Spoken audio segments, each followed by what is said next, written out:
Zima je obdobím, kedy toho najazdíme najmenej, no paradoxne potrebujeme najviac výbavy, ktorá nemusí byť úplne najlacnejšia. Zaujímavým spôsobom, ako sa vysporiadať s týmto zádrhelom, môže predstavovať aj česká značka Force, ktorá si zakladá svoju politiku na tom, že ponúka veci, ktoré majú veľmi priaznivý pomer cena a výkon. Ja som si preto pre vás pripravil 8 produktov z ponuky tejto značky, ktoré by rozhodne nemali chýbať každému, kto chce jazdiť cez zimu.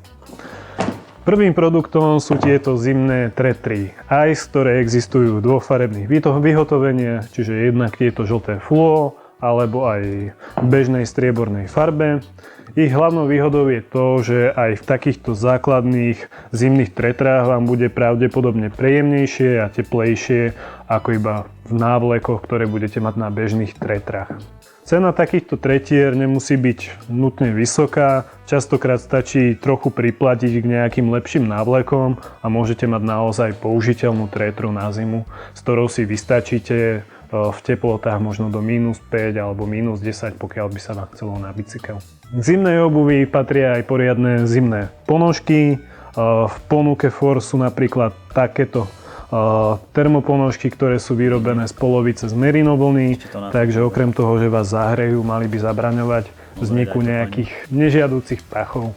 Ďalšou vecou, ktorú rozhodne oceníte v chladnom počasí, sú dlhé cyklistické gate, ktoré sú o mnoho pohodlnejšie na nosenie, ako keď používate napríklad zateplené návleky. V kombinácii s krátkými gaťami nemusíte riešiť tie prechody, nezhrňa sa vám to.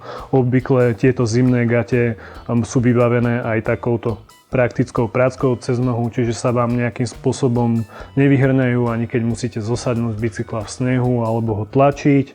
A môžete si rovnako pod to dať aj termospodky, a na výjazde vydržíte o mnoho dlhšie.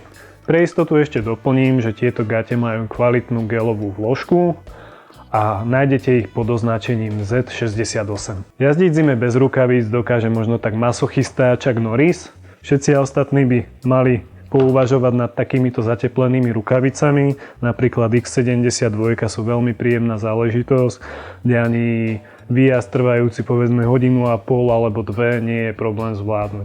Hlavne tieto akrálne časti, ako sú prsty alebo chodidlá na bicykli, najviac trpia, lebo s nimi až tak nehýbete a nevedia sa zahriať a poriadne zateplené rukavice sú prakticky nevyhnutnosť. Ďalším základným prvkom výbavy počas zimného jazdenia je rozhodne kvalitné termoprádlo. Rôznych termoprádel je teraz strašne veľa, či už sú to reťazce športové alebo nejaké bežné iné obchodné reťazce. Naozaj to nájdete na každom kroku. Nemusí byť však pravidlo, že za tú cenu dostanete aj niečo kvalitné. Podstatné je, aby takéto spodné oblečenie dokázalo odvádzať vlhkosť a udržiavať teplo. Druhou veľmi dôležitou vecou je strih, ktorý by mal byť anatomický a malo by to byť na vás obopnuté. A napríklad toto termotričko Thunder od Force má ešte aj tú výhodu, že krk je predĺžený a zasahuje aj vyššie, aby vám zbytočne nefúkalo naň. Ďalším kúskom oblečenia, bez ktorého by ste asi vonku moc dlho nevydržali, je zateplená bunda.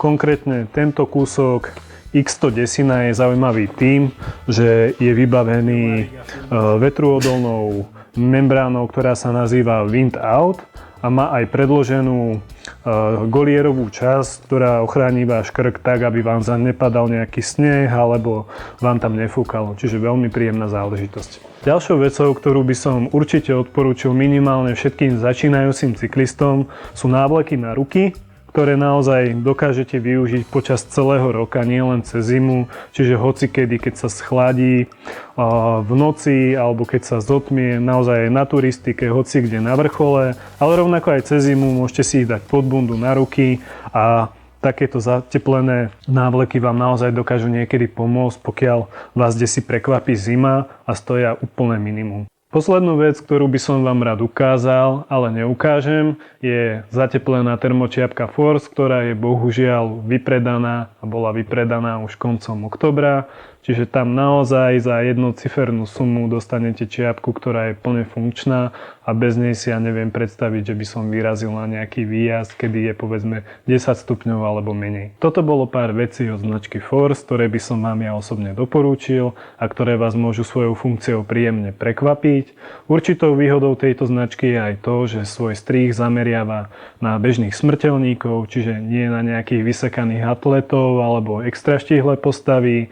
A politika tejto firmy je taká, že ponúka veľa muziky za málo peňazí a keďže ja som si niečo našetril, tak aj ja si môžem niečo zobrať od tejto značky a zostane mi ešte aj na banán. Čaute.